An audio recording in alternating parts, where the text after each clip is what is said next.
In today's talk, we will speak about the particular characteristics of Buddhism. This is because you've come here in order to learn about Buddhism, both in theory and in practice. And so for this reason, we will begin by talking about the special characteristics of Buddhism. We ought to take a look at the origins of this thing we call Buddhism, or what in Thai is known as Buddhadasa, the Buddhist religion, or the religion of Buddha, or teaching, sasana, teaching of Buddha. Where does this word come from?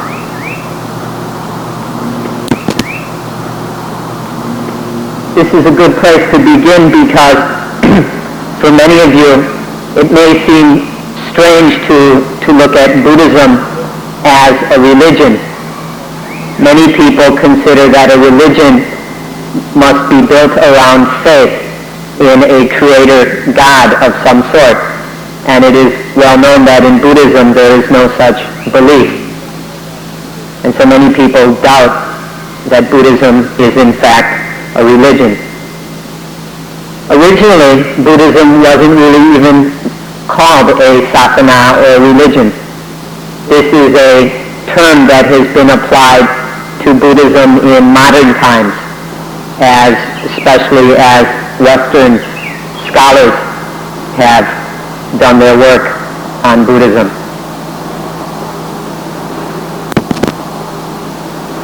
And so we will look at the word religion, and see how it applies to Buddhism so that we can clear up this possible confusion.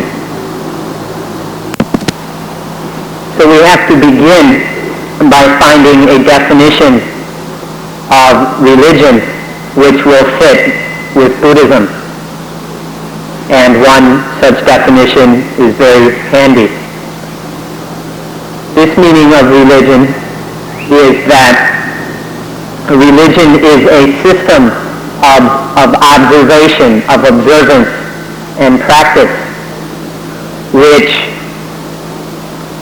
develops or builds a relationship between humanity and the Supreme Thing.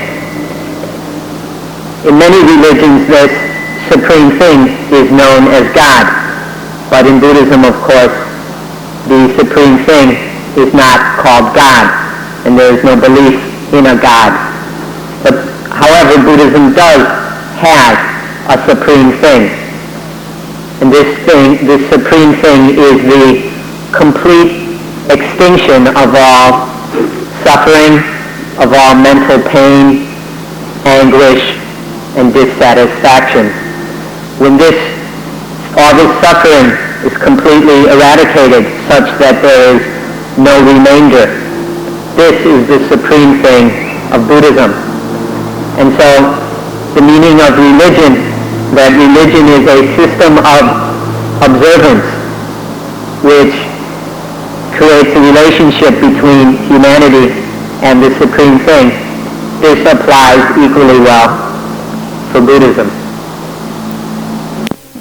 If you'd like, you can also see Buddhism as a way of life. If you prefer not to consider Buddhism as a religion, then we can drop that word and just use the word a way of life. In fact, this is much closer to what Buddhism was known as originally. This word religion or sasana has been applied much more recently. But back in the Buddhist time, it was simply known as Dhamma. It was simply known as the Dhamma. And the Dhamma meant one's duty for survival and salvation. Dhamma meant the duty of survival and emancipation. Which means basically way of life. And so if we we like, we can just consider Buddhism to be a way of life, and this word religion isn't so important. This way of life which we're talking about is a way of life that is safe and free. It's a way of living that is not at all dangerous. It's a way of life that is free. It's not caught up or trapped in any imprisonments or traps. This is very important to understand, that the Buddhist way of life is one that is not caught in any traps or prisons or jails.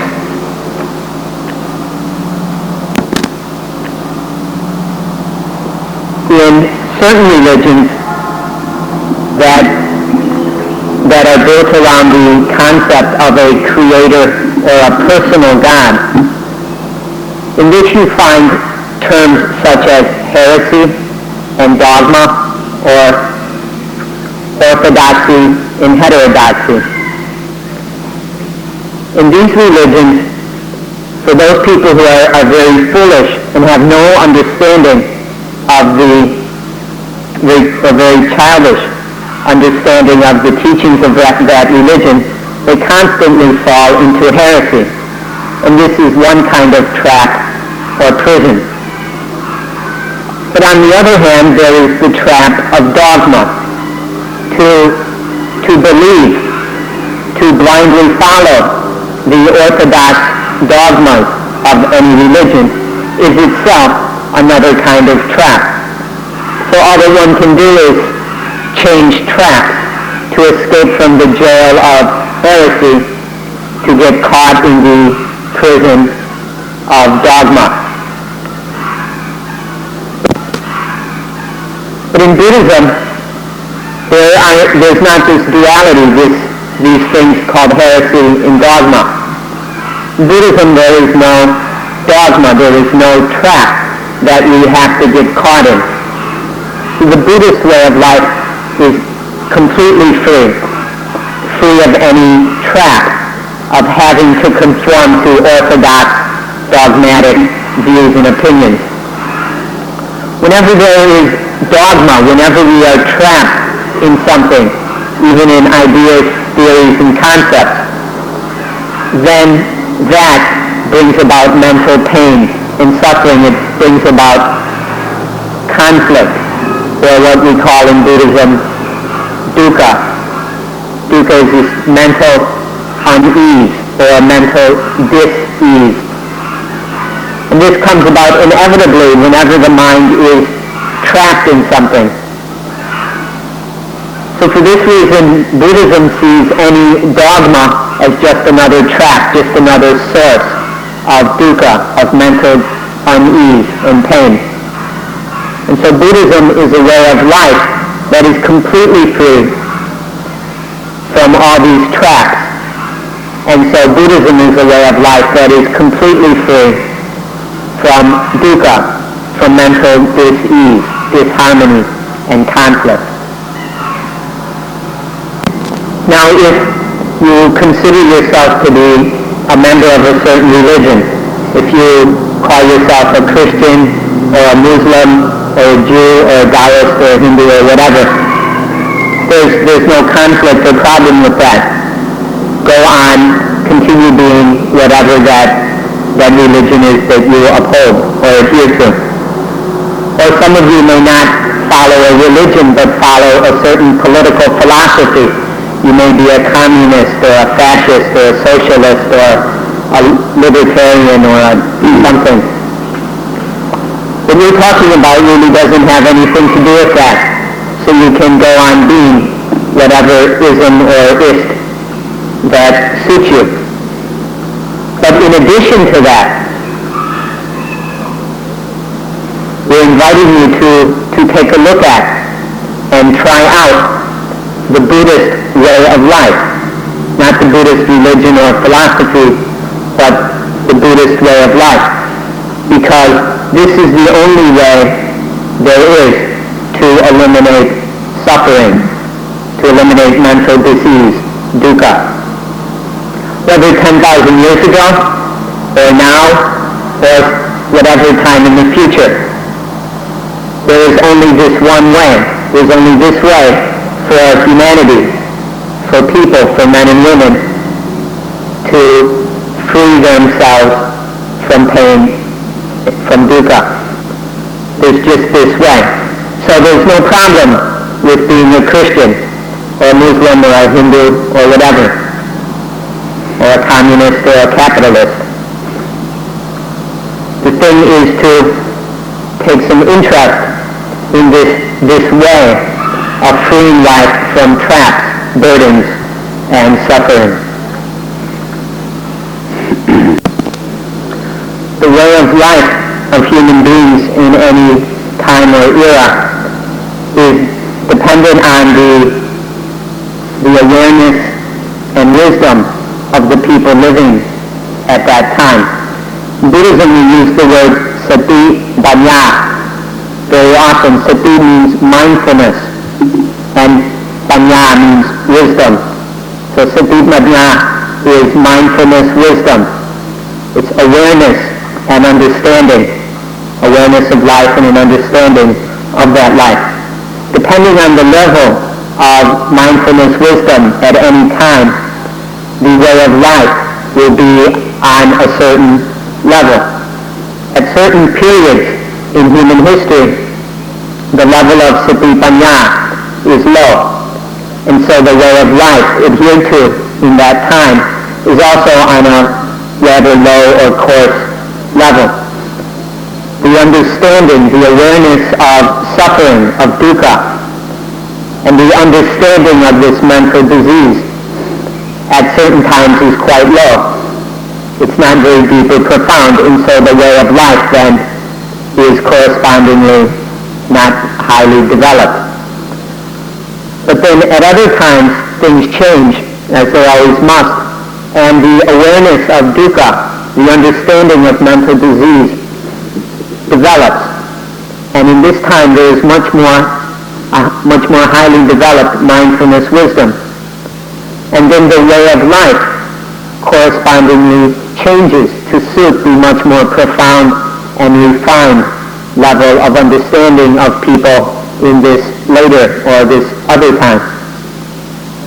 And so we could view all periods of human history and see different levels of mindfulness and wisdom leading to different ways of life, some of them quite crude and others very highly refined and very profound. Buddhism is of the later category. It's a very refined and highly developed awareness and understanding of the problem of human suffering, of mental illness, mental disease, mental unease. It's in fact the pinnacle of this understanding. And so in order to understand this highest form of development in mindfulness wisdom, we would like to look at different levels of understanding that have taken place within human history in order to better understand the highest level, the most profound way of life that is able to completely eliminate this thing we call suffering. In the scriptures, there is mention of different levels of religious understanding, and this directly corresponds also with things that have been written about in modern scholarship, in modern comparative religion, which has studied all sorts of different religious manifestations within the world. And this corresponds directly with some things written in the scriptures. We can see that there have at different times been different levels of understanding, of wisdom, and different types of ways of life.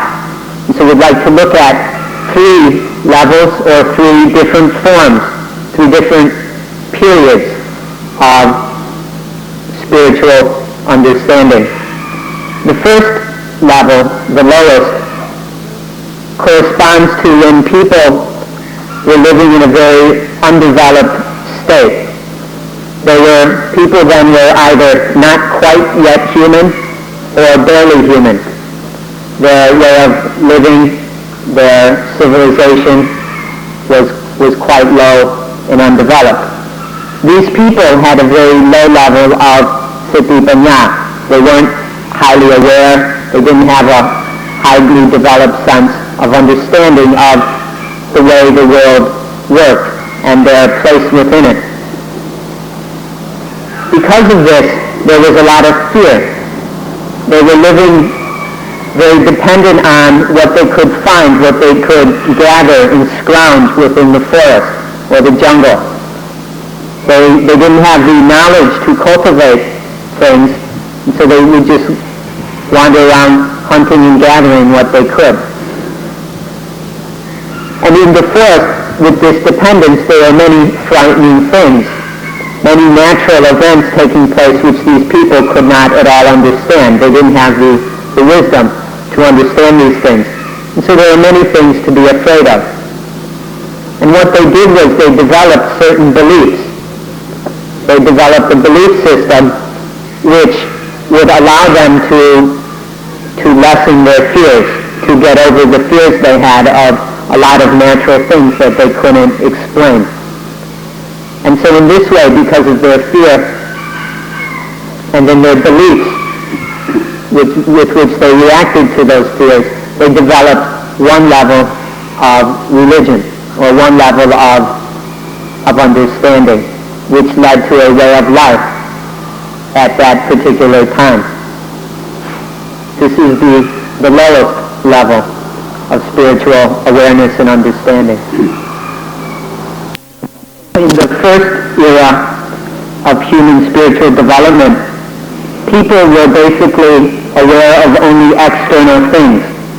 They were aware of the environment and natural, very material physical things around them that made up their lives. But they still had no real sense of any internal life. They're still very much living in a physical way, and their understanding was a physical phenomena. And so they were not very highly developed in the way of awareness and wisdom. And so all they could rely on was a bunch of beliefs, or we might say superstitions. But in the second period of development, the second level, humanity began to become aware of an internal aspect to life, began to not only be aware of the external, but began to look inside and begin to take a look at what was happening in the mind and in the heart, and to understand these things. When this period began to take place, when it started to evolve, humanity started to look within and realize that suffering, that pain, wasn't so much an external phenomena, but it was internal within the mind. That pain and suffering were not externally caused, but they arise internally. And so with this development in awareness and wisdom, people started to look for ways to control the mind so that the mind would not suffer. And in this way, there's a number of mental experiments, or we could say psychological experiments, were performed as people discovered various techniques and systems and practices for controlling the mind, to master the mind in a way that it would not give rise to mental uneasiness or mental disease, mental pain. This is the second era of human development.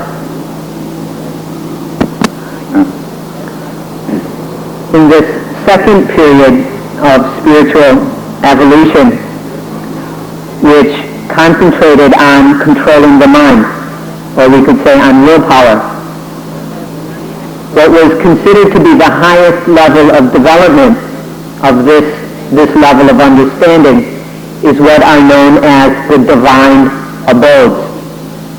In India, these are called the Prama or Brahma Vihara, the abodes, the dwellings of Brahma. Brahma is the highest level of God, of gods. And so these are the highest, the divine, the most exalted dwelling places. These four abodes or dwellings are metta, friendliness, karuna, compassion, mudita, sympathetic joy, and ubekkha, equanimity. In controlling the mind, the highest level of development was to control the mind to dwell in these four divine abodes. For the mind to dwell in friendliness rather than anger and hatred. In compassion, into a feeling of wanting to help other creatures, other beings. In sympathetic joy, the dwelling of being happy, to being joyful over the good fortune of others. And ubekkha, the balanced, equanimous mind that isn't jumping to conclusions following its prejudices and opinions. These were the four Brahma Vihara or divine abodes, which were considered to be the highest development of that period. And the belief was that the mind that dwelled in these abodes after death would be reborn in the Brahma world, the realm of the Brahma gods, which was the highest of the various Hindu heavens or realms. And so by dwelling in these divine abodes, according to the thought at that time, one would be, after death, reborn in the highest possible level of existence. This was the highest development of the second period of the development of human wisdom. That first period lasted, we don't know how many tens of thousands or even hundreds of thousands of years. And then there's the second period, which lasted for more thousands of years, and history on these things is very sketchy, so we can't say it for sure. But eventually, certain people began to understand that even this second development of willpower, of mental control, was not capable of eradicating all mental unease, of all internal sorrow, pain, and so forth. And so it became necessary for further development. And this we know as the third period of spiritual evolution. In this period, Satipanya, mindfulness wisdom, was even more refined. It had become refined and subtle enough to note that even very powerful forms of mind restraint, of mastering one's own mind, that even these could not eliminate suffering. Deep levels of concentration and trances and things like this could not eradicate all suffering. Understanding had developed to this level. And so in the third period of development, people started to use wisdom to look at this problem. The first era was based in faith, in belief. The second era in willpower, in mental control. The third era or period was based in wisdom. Instead of just trying to get rid of the problem of suffering, in the third era, people began to face this mental unease, began to look at it and examine it and study it, to find out what it really was, to really understand dukkha. And then to see the cause of dukkha, the cause of pain. Where does mental unease, pain, suffering really come from? And to look at the end. What does it mean? What is the state that is completely free of all suffering? And what is the path, the way of life that leads to that state of being completely free of all internal pain. This was the method of the third period of development, the era of wisdom. There were three periods. The first one based in faith, in belief, in beliefs that could not be verified because people did not have the understanding with which to verify, and so they just believed in things which would lessen their fears. The second period was to learn how to control the mind so as to not to try and prevent the arising of suffering. This was more successful, but not completely so. And thus there came about the third era, where reasoning, intelligence, a very refined level of awareness and study of life gave rise to very highly developed wisdom. This is the era in which Buddhism developed. Buddhism arose in the world in this third period of spiritual evolution. But we're not saying that Buddhism was the only form of wisdom, of these approaches based in wisdom. In the scriptures there is mention of 6 major sects or schools that were examining the problem of dukkha, of suffering, and looking for a way out of it. Buddhism was one of these 6 competing schools that arose in the era of wisdom. So this is the spiritual evolution that has taken place, in which eventually gave rise to a climate, a spiritual intellectual climate in which Buddhism could arise. The third era, the third period, which was based in wisdom,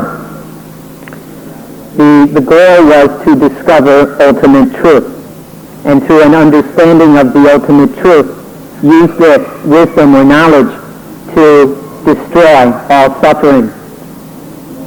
At this period of development, people were understanding that suffering, that all internal pain, all uneasiness, conflict, imbalance, and so forth within the mind arose out of ignorance, a lack of understanding about life.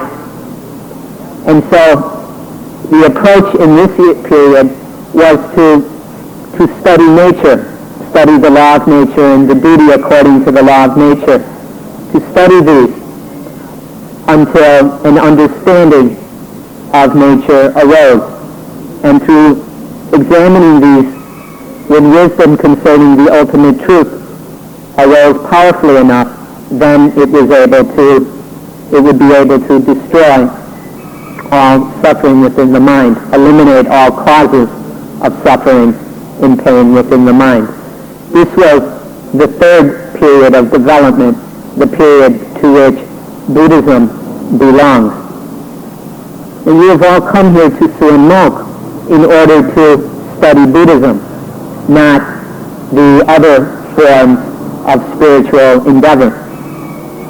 You've come here both to study the theoretical aspects of Buddhism as well as to begin practicing it. You can't have one without the other. Some people want just the theory without the practice, or the practice without the theory. But that's to get actually nothing.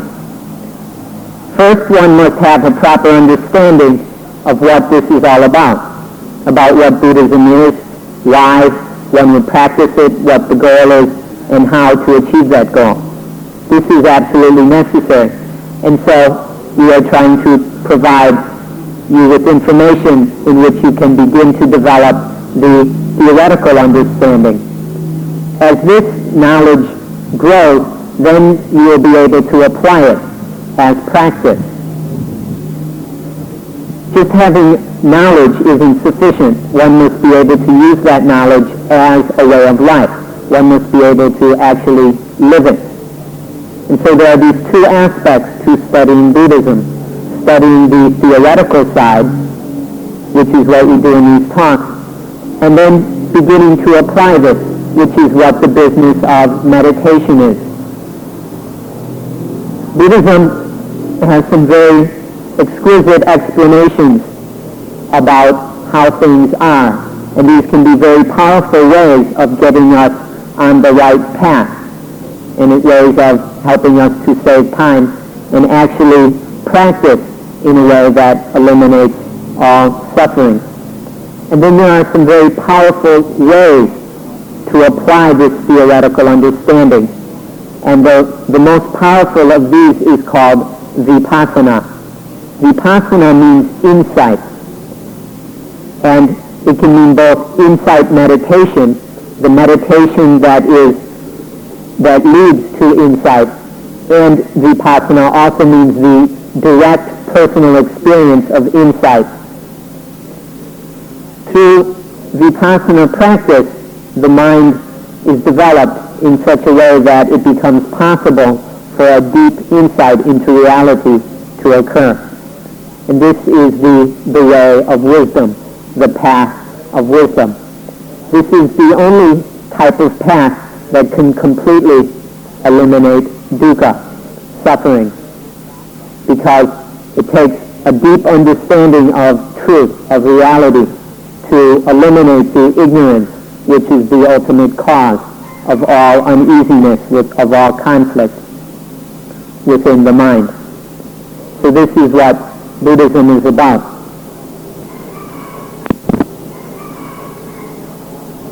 Now we've mentioned these three levels of development to show how they are quite distinct. There are three definite emphases. One is on faith, one is on mind control, and the third is on wisdom. And Buddhism falls into the third period, or level of spiritual development. But at the same time, we must realize, and we should accept with no reservations, that all three levels are absolutely necessary, even in the so-called modern world. The state of human beings at this time requires that we have all three levels of spiritual development. There are many people in the world who do not have very highly developed levels of mindfulness and wisdom. Many people are living in a very unaware, very foolish way. We can begin with children. Children have not had much time to develop the ability to be aware of what's happening and to understand it.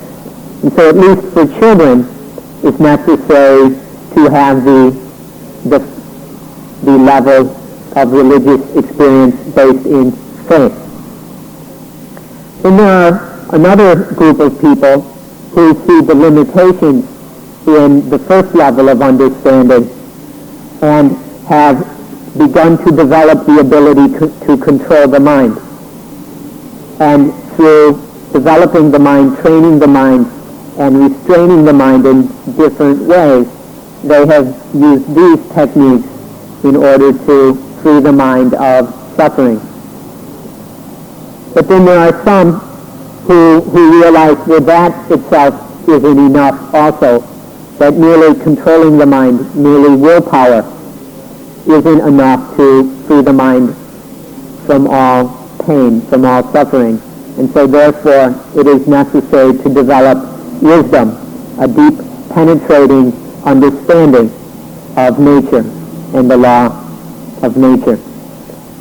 So we have to accept that all three levels are natural, that there are just many people in the world who are only able to use the first level of sati panya, that of faith. There are others who are able to practice and live the second level of sati panya. And there are some who are able to move on to the third level. So the question is not which one of these is best, but just which one is appropriate for each of us. We can practice the level of faith and see how successful that is for us. If we find that faith alone cannot solve all suffering, then we begin to apply the techniques of mind control, of which yoga is the most developed form.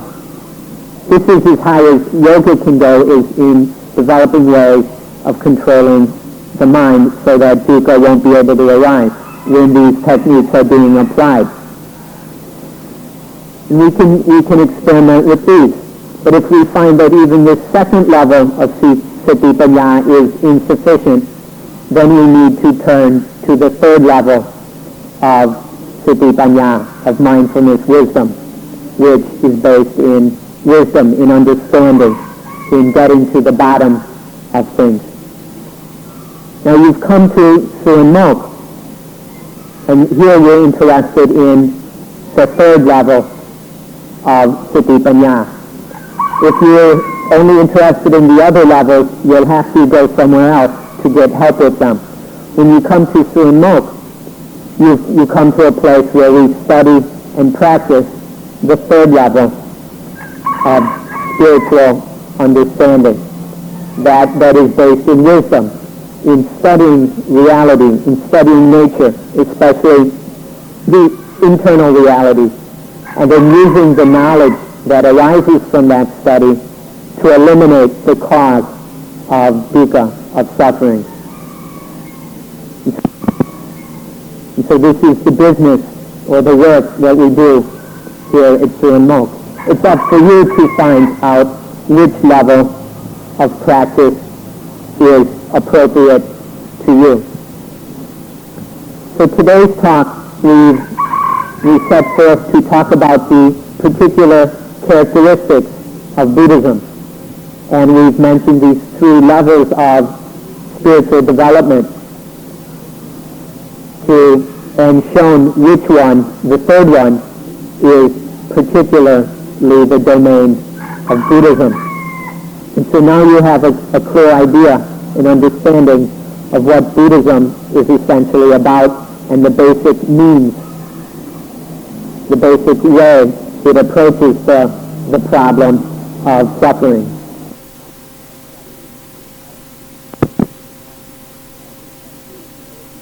We set forth to talk about the particular characteristics of Buddhism, and we've mentioned these three levels of spiritual development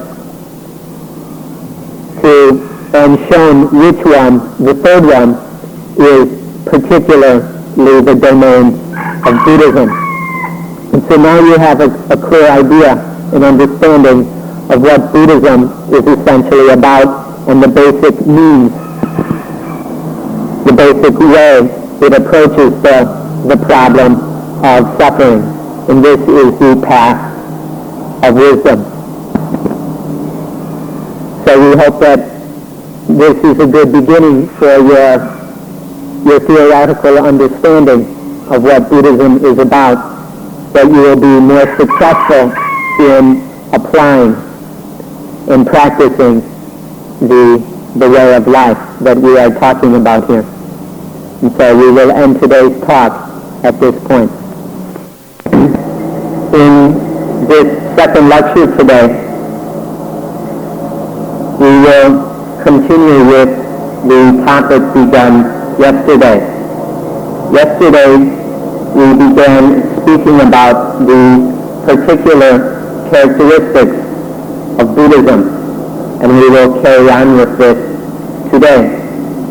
Yesterday, we felt it was necessary to talk about all religions, all the different kinds of religions, and to do so, we spoke of three main types of religions.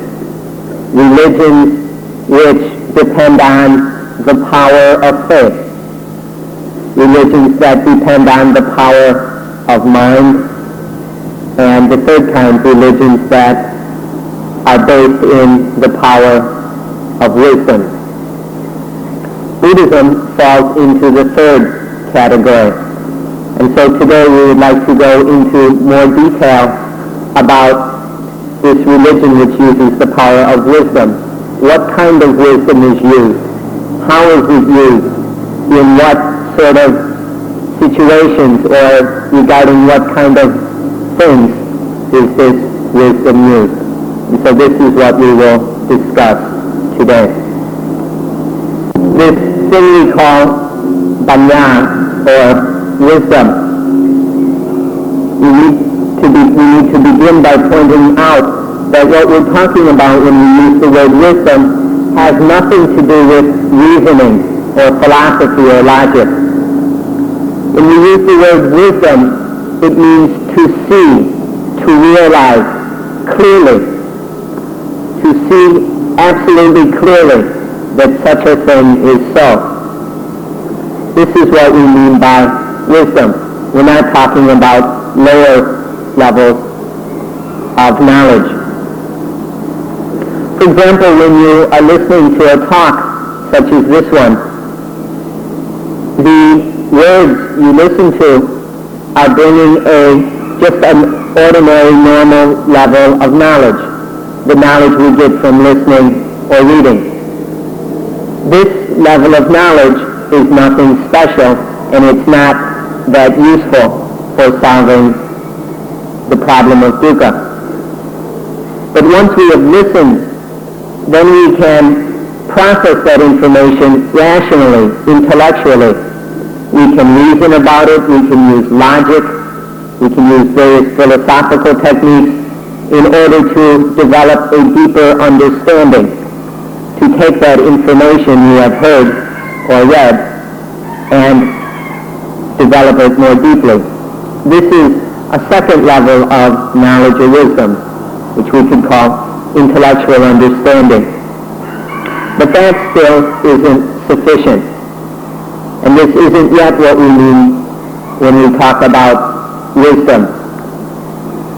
The wisdom we're really talking about is then taking that intellectual understanding and applying it, living it, putting it into practice. And then from that living, from that direct personal experience, arises a kind of clear, penetrating experience or vision of truth. And this is what is meant by wisdom. Direct, clear, penetrating realization and insight into truth. It's not what you hear, and it's not what you think. It's just what is directly known from experience. This third kind of wisdom is the wisdom we're talking about when we say that Buddhism is a religion based on the power of wisdom. It's this third kind of wisdom that we're talking about. We're not sure exactly what understanding you have of the English word wisdom. You might tend to give it meanings other than the ones we've just spoken of. Some people might think that wisdom is something that can be learned in school. But that's not the kind of wisdom we're talking about. Or some people think that wisdom is what arises when we think about, when we philosophize about the information we get from books and other sources. If this is your understanding of the word wisdom, then we want to point out that the wisdom we're talking about is something that comes from the direct experience by the mind. Instead of the mind knowing something indirectly by way of hearing about it from someone else or by thinking about it, these are indirect ways of knowing something. What we're talking about is the direct contact of something by the mind, to know something directly in direct experience, direct spiritual experience. And we can call this intuitive wisdom to differentiate it from the other kinds of things that you might call wisdom. The other indirect kinds of knowledge are uncertain because it doesn't involve a direct contact with the mind. But intuitive wisdom can't be wrong because the mind directly experiences whatever the object of knowledge is. And so there is no room for error in that direct spiritual experience. So this is the specific kind of wisdom, intuitive wisdom, that we're talking about here. An important fact about these three levels of wisdom is that we can't really use just one of them. All three of them are interrelated and must be used together. For example, we generally begin, or almost always begin, our knowledge about something by hearing about it or reading about it, by some kind of study and learning from someone else. This gives us a beginning knowledge about a certain subject. But according to Buddhist principles, we don't jump to any conclusions and we don't believe what we hear blindly. We listen and we accept that information. Then we take that information and think about it. We reason about it. We use our analytical, our deductive and inductive skills to consider whether this information we have heard is likely to be true. We compare it with other information we have and we think it through. Is this information likely to be of use or not? Now, just because we've thought it through doesn't mean we accept that it's automatically true. Many people stop at this point and think whatever they have reasoned out must be true. But it's very easy that we apply the rules of logic improperly, that our thinking is not completely clear, that it's somewhat irrational or emotional, or even the original information you started with may have been incomplete or even incorrect. So it's very possible that the understanding we come to from reasoning may still be faulty. And so then it is necessary to find out from direct experience whether it's true or not. And so we take our intellectual understanding and experiment with it. We use our lives to experiment and see if it's really true. To get to this third level of wisdom, which is certain, in which there is no doubt, we have to use the other two levels as well. In Buddhism, what we do is we learn to have a proper and balanced relationship between these three levels of understanding. We don't get stuck on just one, just the information level or the reasoning level. But we use all three together to realize a complete and perfect understanding. And in this way, we have true wisdom, the kind that can really solve the problem of dukkha. So the knowledge that will result from this talk will merely be the first level of wisdom. Please realize that nonetheless this is where we must begin, that this information level is absolutely necessary. Our understanding of anything, of even the most important things of life, begins with hearing about it or studying about it in such as we are doing now. So don't take these talks lightly. This is where our knowledge begins. And then as we talk about this more and more and go into more detail, we not only have the information level of wisdom, but we begin to reason about it. And then after the talk, you can continue to think about these things in the days and weeks ahead. And through thinking and processing it rationally, realize an even a deeper, more personal understanding. So these two levels are necessary in order to come to the third and complete level of understanding, from when we directly experience this object of knowledge with the mind, and then know it in the way of intuitive wisdom.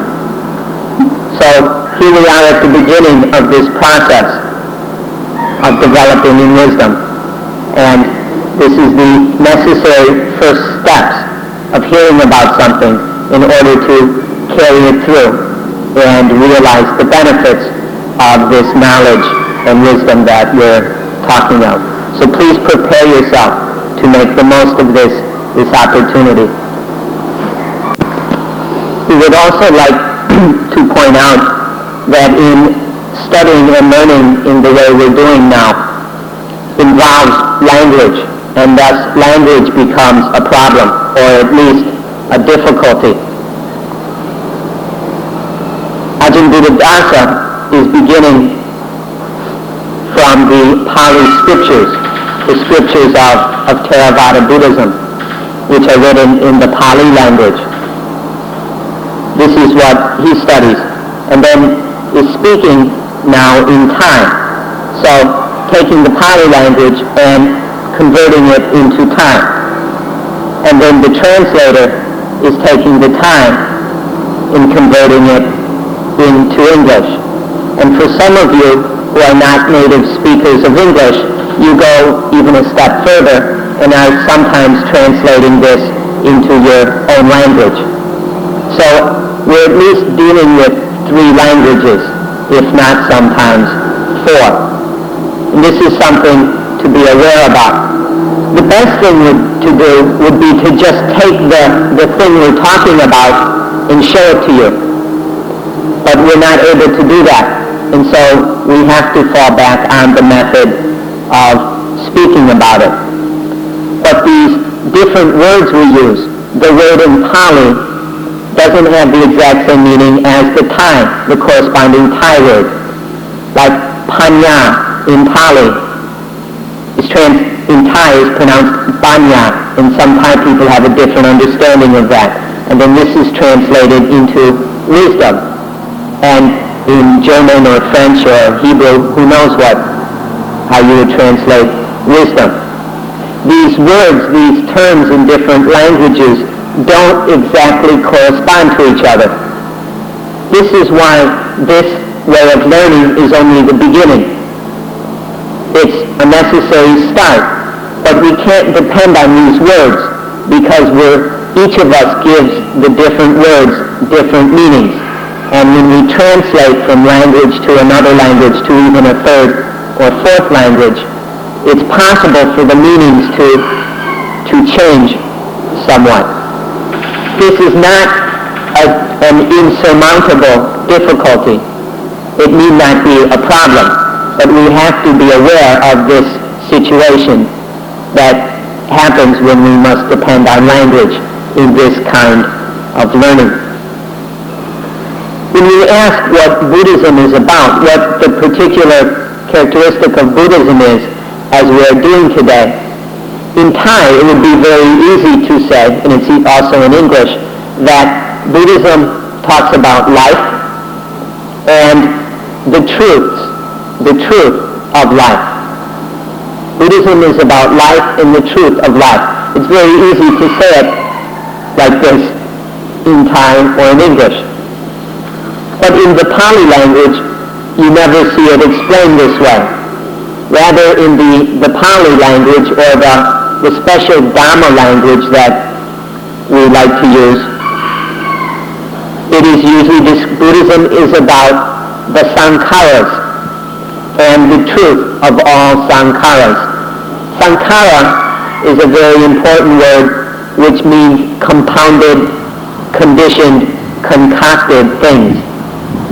Things that are put together, which are brewed up, cooked up, which are formed, which have a beginning and an end.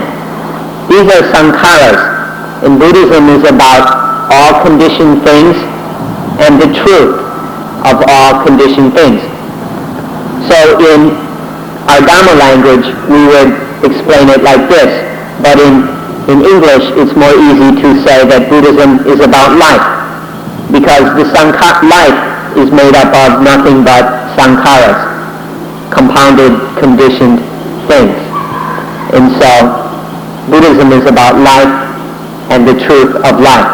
But this just illustrates how we have to be very careful in how we listen and understand what is said, because there is room to misunderstand if we don't listen carefully and aren't very clear about what is being said.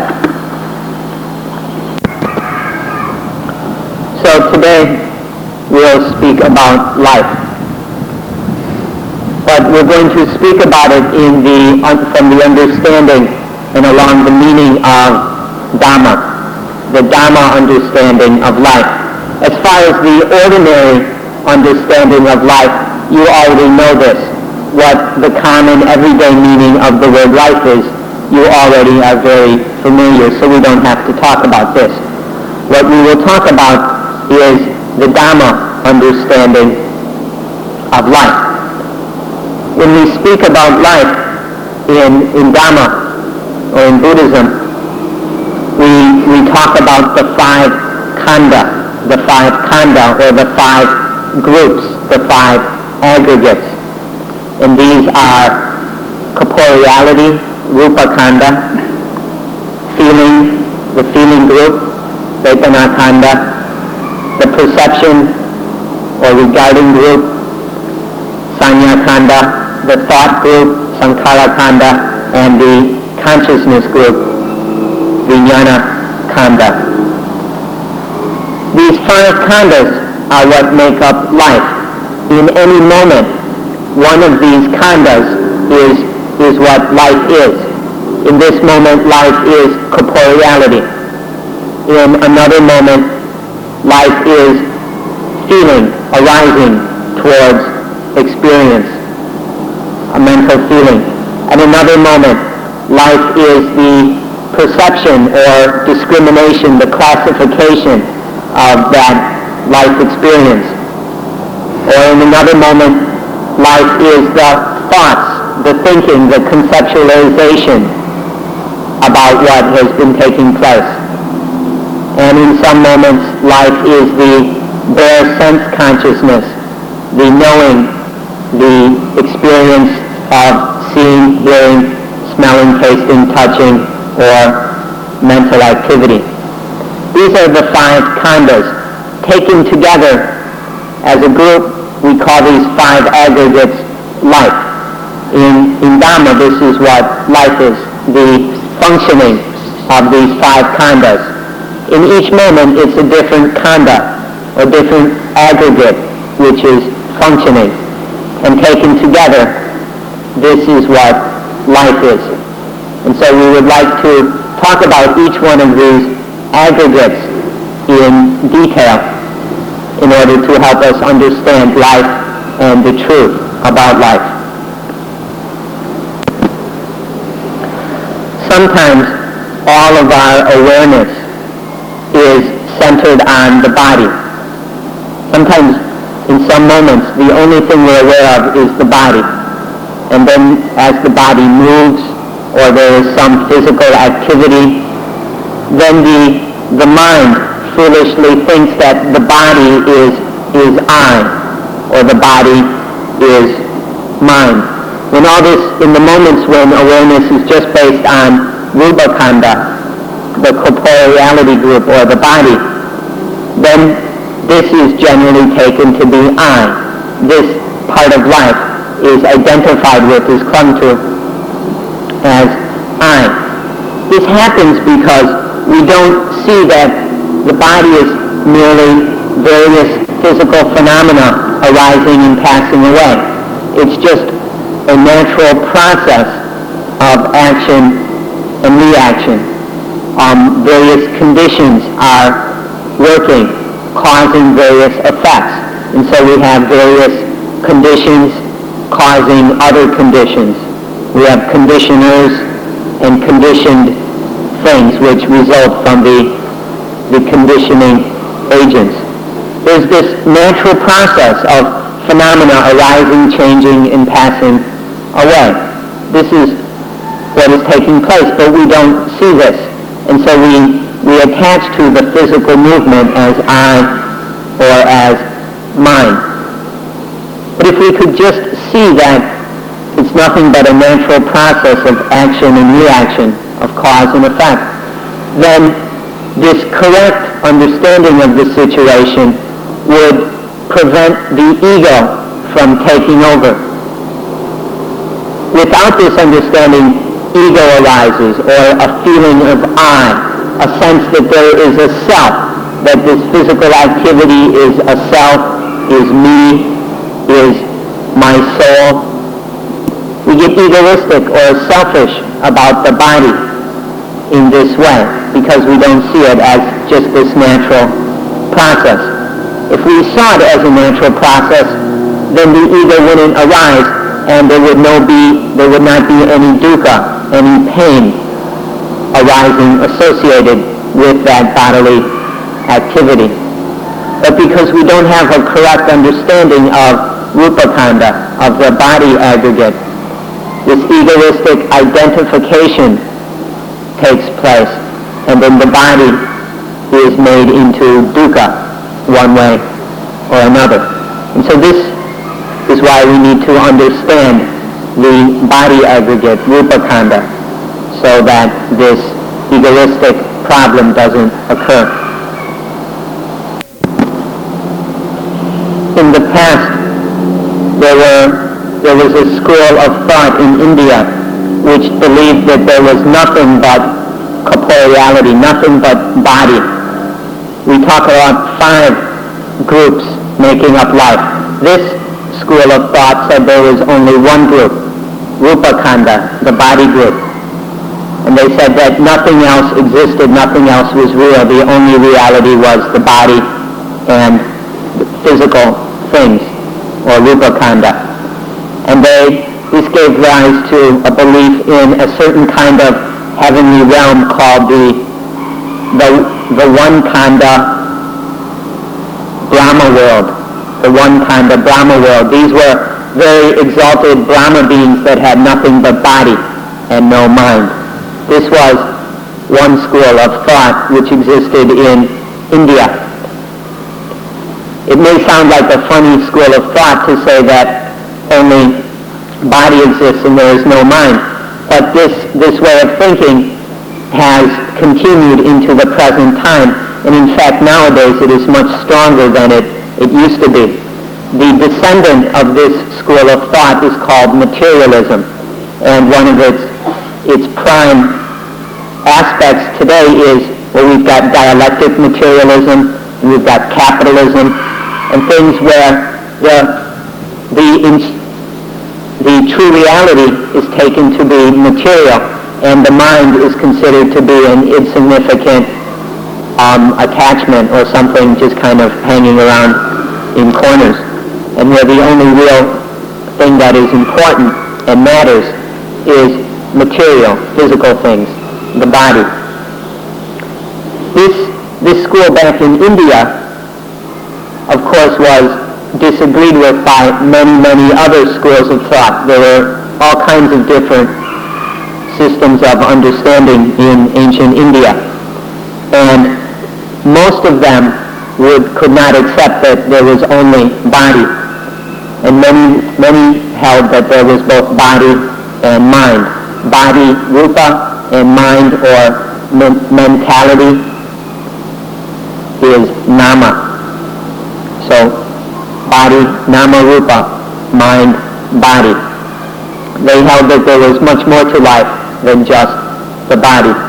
And then in talking about mind, it was described in terms of 4 aspects, or the 4 groups, which we know as feeling, perceptions, thinking, and consciousness. This is what we will now go into more detail about. The first of the mental groups or mental khandas is Vedana khanda, the feeling aggregate. Sometimes they use the word aggregate, sometimes the word group. These are the most common translations of the word khanda. When we say khanda, we mean not just one solid thing. but it's a term denoting all kinds of phenomena that fulfill one basic kind of function. And so all the things that perform the function of feeling are put under the term Vedanakanda, or the feeling group. Feeling is something you all ought to know about. It's something we experience over and over again in the day. But we want to point out the difference between physical sensation, a physical experience, which is such as being touched. This is still Rupakanda.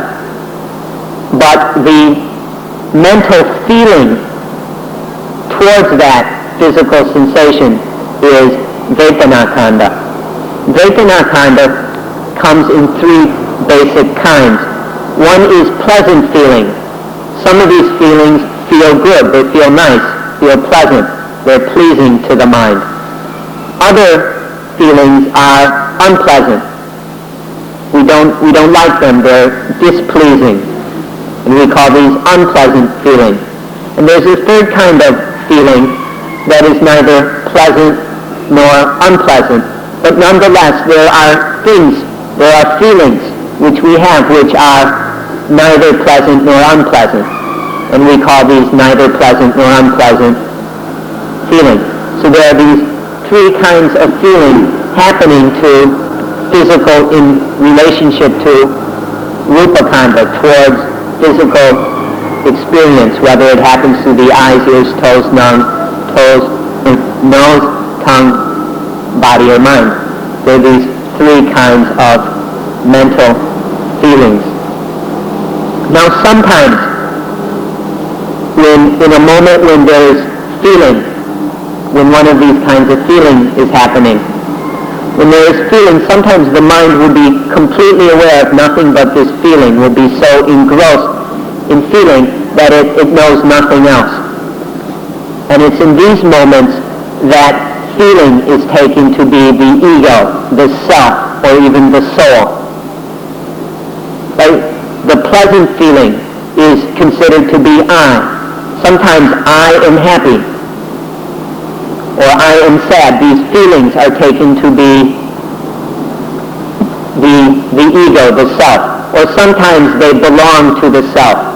The self is the one that feels happy, or that feels unpleasant, or that feels neither pleasant nor unpleasant.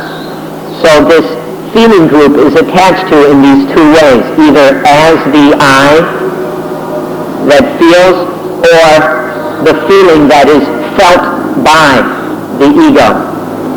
And then when this is done, this gives rise to attachment in ego, and the inevitable result of that will be dukkha, will be mental pain. But this attaching to feeling as I or mine is not at all necessary. Feeling is just a natural process. It's just part of the natural phenomena of change and flow. And it will happen naturally. But there is the feeling that is just feeling, mere feeling. We can say the mere or pure Vedanakanda. And this is no problem. There is no dukkha arising from mere feeling. But when feeling kanda is attached to as I or mine, then we give it a special name and call it the feeling aggregate of clinging, or the feeling group of attachment. When feeling is attached to as I or mine, then it becomes this feeling group or aggregate of attachment. And that is dukkha. And so the crucial thing is this attaching to feeling as I or mine. When feeling is not attached to, it's just seen as a natural process and no dukkha arises. But when the mind foolishly takes feeling to be I or mine, this attachment causes dukkha. And so we need to observe feeling, which we can do in our own lives. It's something that we experience over and over again. And if we begin to observe and understand feeling as it really is, then it is possible to experience feeling without attaching to it as I and mine. So this is the second of the khandas, feeling khanda, and we need to learn the difference between the mere feeling group and the attached to, clung to feeling group. Now if we observe, we'll see that life doesn't stop at feeling. Once feeling arises, life continues. The mind goes further. And what happens after feeling is what we call regarding. Whatever is felt, when the mind feels something, there is feeling. And then the mind regards that thing that is felt as this or that. It is discriminated. That thing is discriminated in or classified. Now if we observe, we'll see that life doesn't stop at feeling. Once feeling arises, life continues. The mind goes further. And what happens after feeling is what we call regarding. Whatever is felt, when the mind feels something, there is feeling. And then the mind regards that thing that is felt as this or that. It is discriminated. That thing is discriminated in or classified one way or another. We may discriminate that whatever is felt to be male or female. It might be hot or cold or red or blue. In some way, tall, short, good, bad, win, lose. In some dualistic way, this thing is discriminated, it is categorized, it's classified.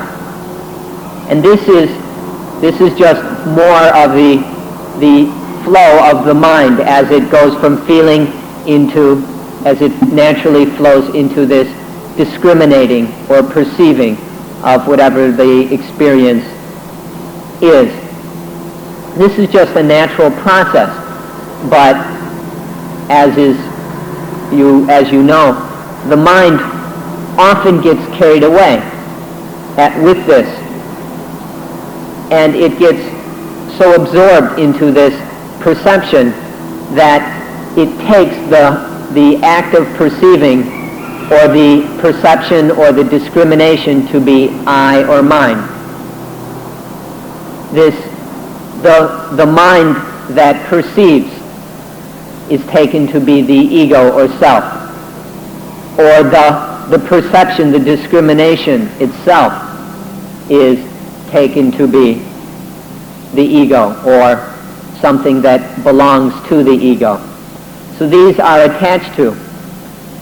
Discrimination regarding sanya khanda is attached to as I and mine.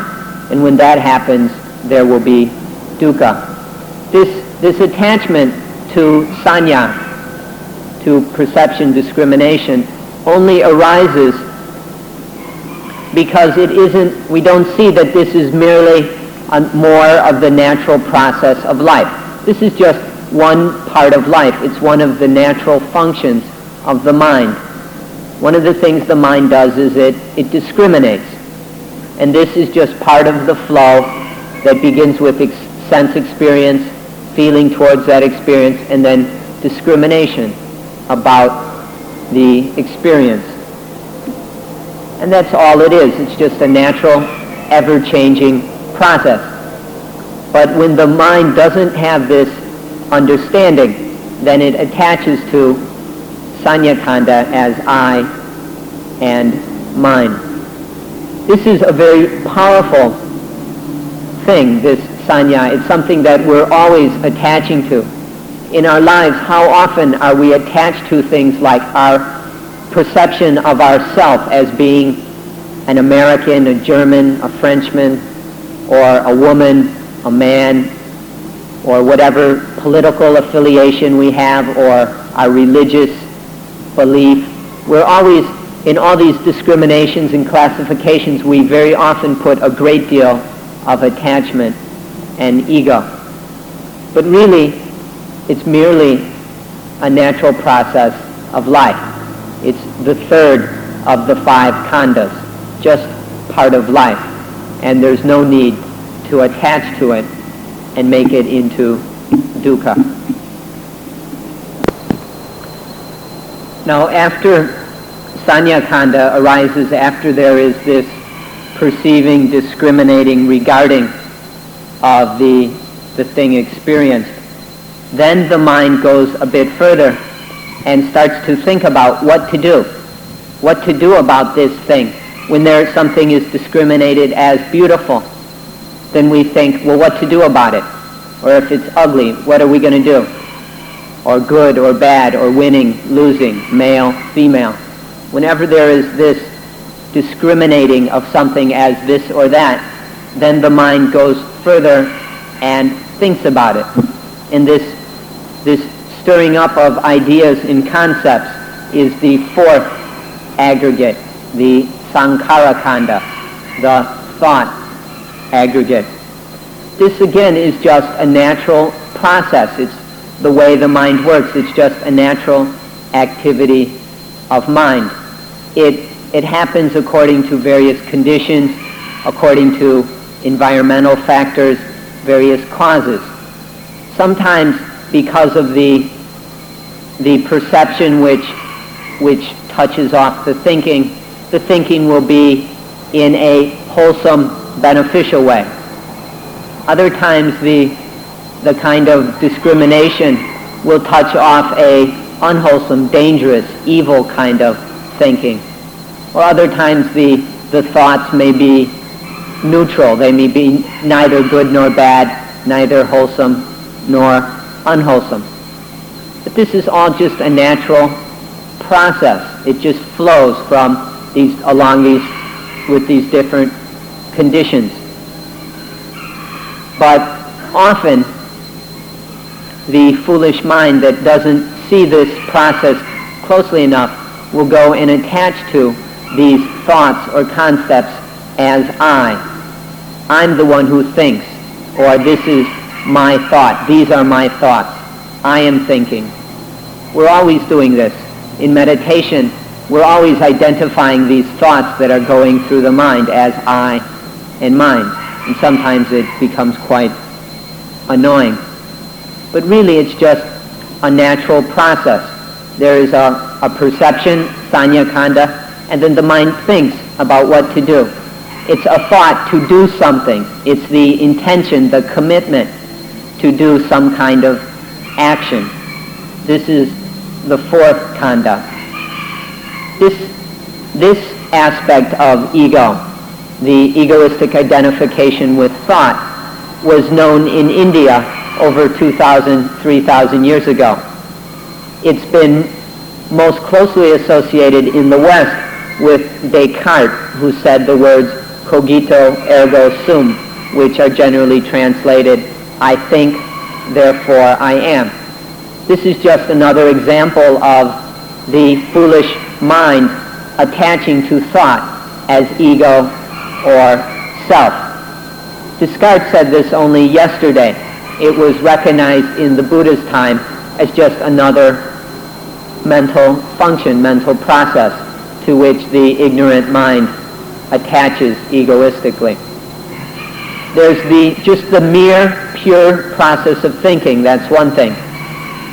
And then there is the process of thinking that has been attached to as me, as mine, and that causes dukkha. This is the 4th khandha, sankhara khandha.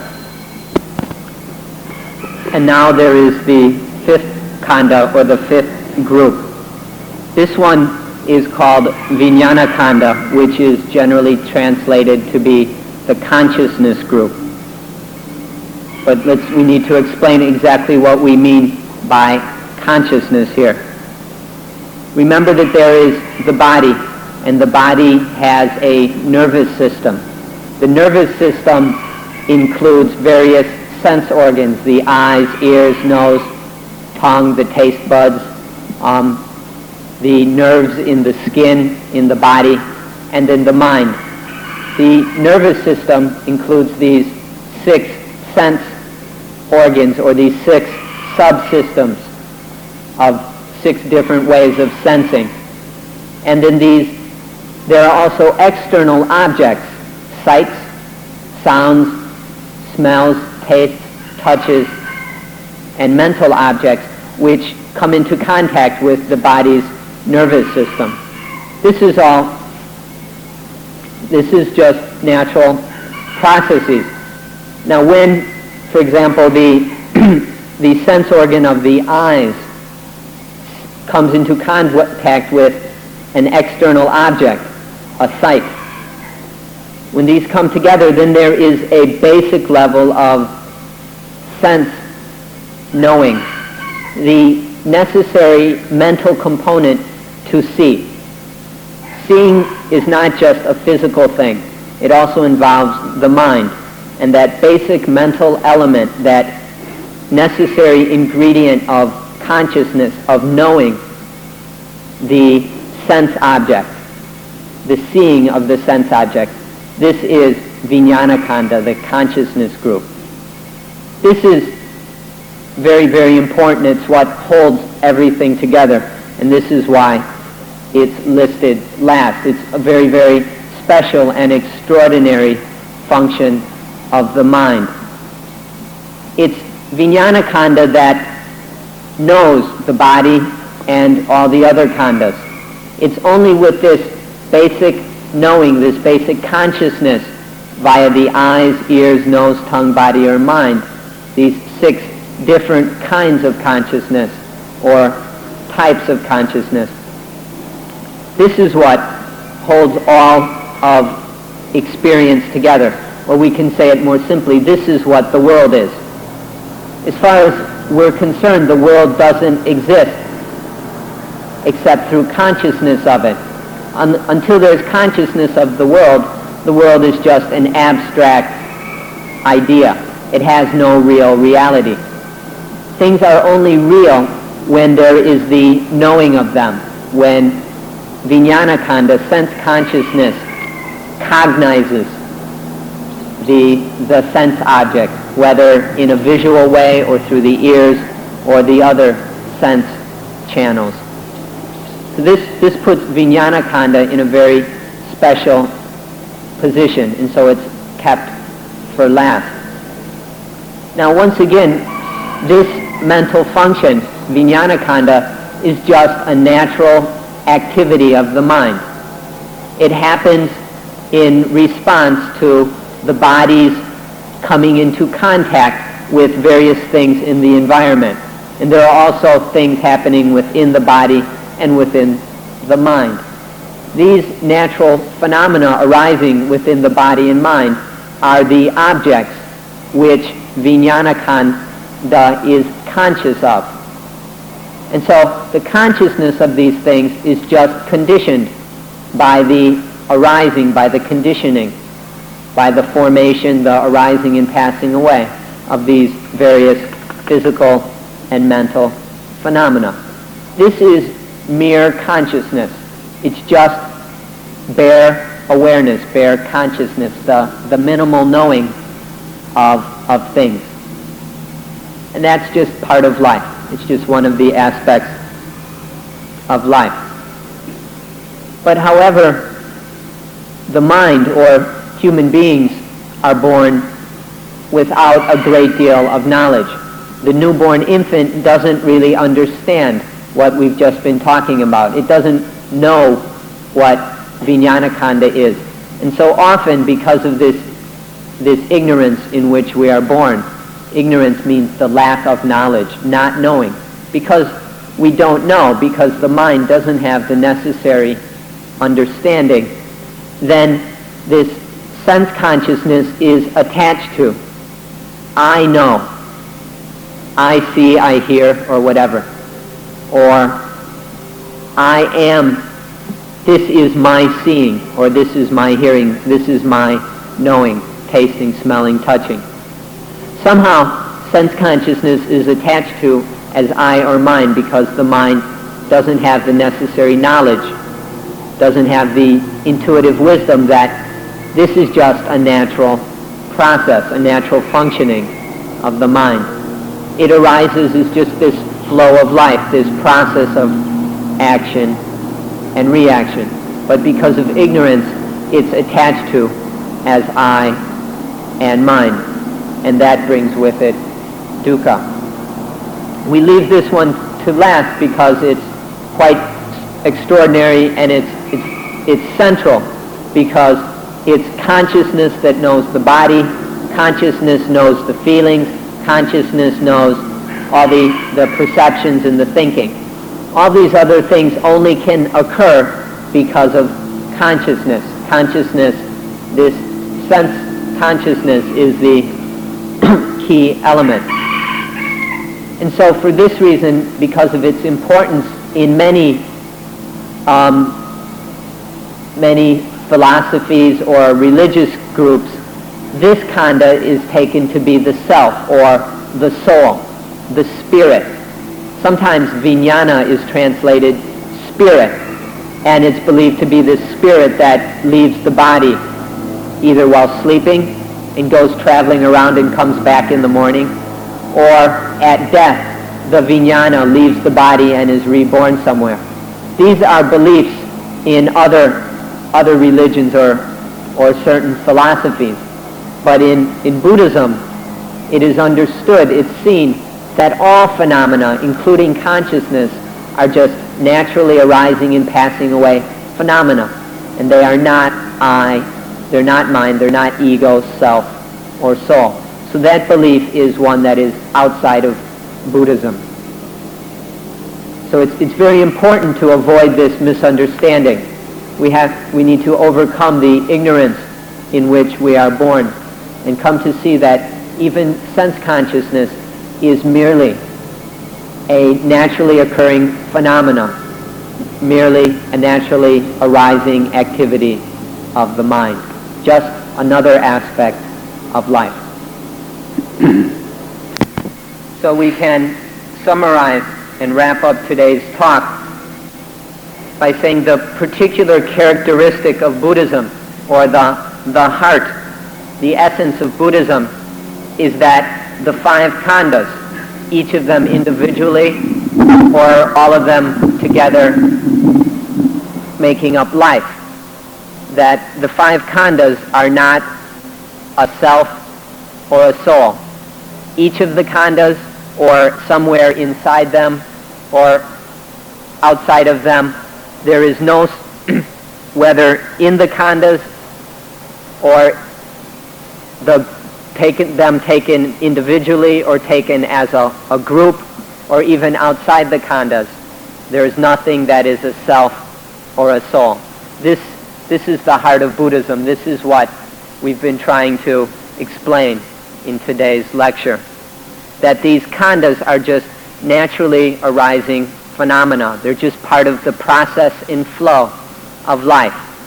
They're one phenomenon after another, just this flow of conditioned phenomena arising and passing away according to causes and conditions.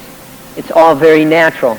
And in none of those khandhas, nowhere in any part of life, is there something that can really be called a self or a soul. This is the heart of Buddhism. This is the kind of wisdom that can free the mind from all dukkha, because it destroys all ignorance.